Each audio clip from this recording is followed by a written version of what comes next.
Two வீலர்ல ரொம்பவே கெத்தா வந்துகிட்டு இருக்க குமார பார்த்துட்டு ரொம்பவே கடுப்பான கதிரும் கோவத்துல அவங்களோட சட்டையை பிடிச்சு, ஏண்டா என் தங்கச்சி கழுத்துல தாலியை கட்டிட்டு நீ ஊர்ல இருக்க எல்லா பொண்ணுங்க பின்னாடியும் சுத்திக்கிட்டு இருக்கியான்னு கேட்க, இத பார்த்துட்டு குமார் ஒரு நிமிஷம் கொஞ்சம் யோசிச்சாலும் இன்னொரு நிமிஷம் இவ யாரு நம்ம சட்டையை பிடிச்சு கேள்வி கேட்கறதுன்னு சொல்லிட்டு அவங்க எதிர்த்து கதிர்கிட்ட சண்டை போட ஆரம்பிக்கிறாங்க. இத பார்த்துட்டு, அதாவது ரெண்டு பேருமே இப்படி சண்டை போடுறத பார்த்துட்டு அவங்க குடும்பத்துல இருக்கவங்க வழக்கம் போல வெளியே வந்து அவங்கள தனித்தனியா பிரிச்சு சமாதானப்படுத்த ட்ரை பண்றாங்க. ஆனா அத ரெண்டு பேருமே கேட்கற மாதிரியே தெரியல. கதிர் ஒரு பக்கம் தன்னோட தங்கச்சியோட வாழ்க்கையை இவன் நாசம் பண்ணிட்டானுன்ற கோவத்தை வெளிப்படுத்திக்கிட்டு இருக்க. பட் இன்னொரு பக்கம் இருக்க குமாரோ எல்லாரும் முன்னாடியுமே தான் கெத்து காட்டணுன்றதுக்காகவே கதிர் முன்னாடி எகிரிக்கிட்டு இருக்காங்க. அதுவும் அரசியோட குடும்பத்தை அவமானப்படுத்துறதுனா அவங்களுக்கு ரொம்பவே பிடிச்ச காரியமாச்சு. அதனாலதான் அரசி முன்னாடியே அதை சிறப்பா செஞ்சுக்கிட்டு இருக்கா. ஆனா ஒரு கட்டத்துல அரசி எப்படி தனியா இருக்கும்போது குமார அசிங்கப்படுத்தி அவமானப்படுத்துவாங்களோ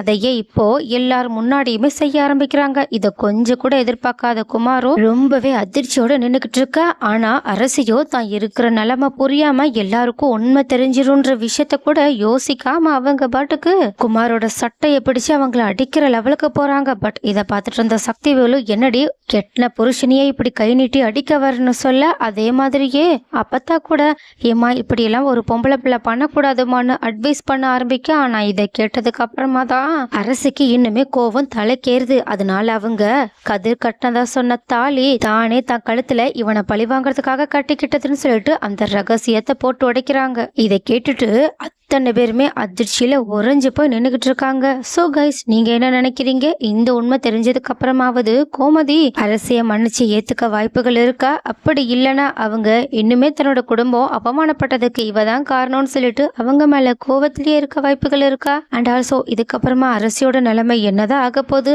அவங்கள சக்திவேல் தன்னோட குடும்பத்துல ஒரு ஆளா ஏத்துப்பாங்களா? அப்படி இல்லைன்னா தன்னையும் தன்னோட குடும்பத்தையும் அவமானப்படுத்துறதுக்காக உள்ள வந்த அரசிய கழுத்தை பிடிச்சு வெளியே தள்ளுவாங்களா? இதுல உங்களோட கருத்துக்கள் என்னன்றத ஞாபகமா கமெண்ட்ல சொல்லுங்க. அண்ட் இந்த உண்மை பாண்டியனுக்கு தெரிஞ்சிருச்சுன்னா அடுத்து அவங்க என்ன நடவடிக்கை எடுக்க வாய்ப்புகள் இருக்குன்ற விஷயத்தையுமே சொல்லிடுங்க கைஸ்.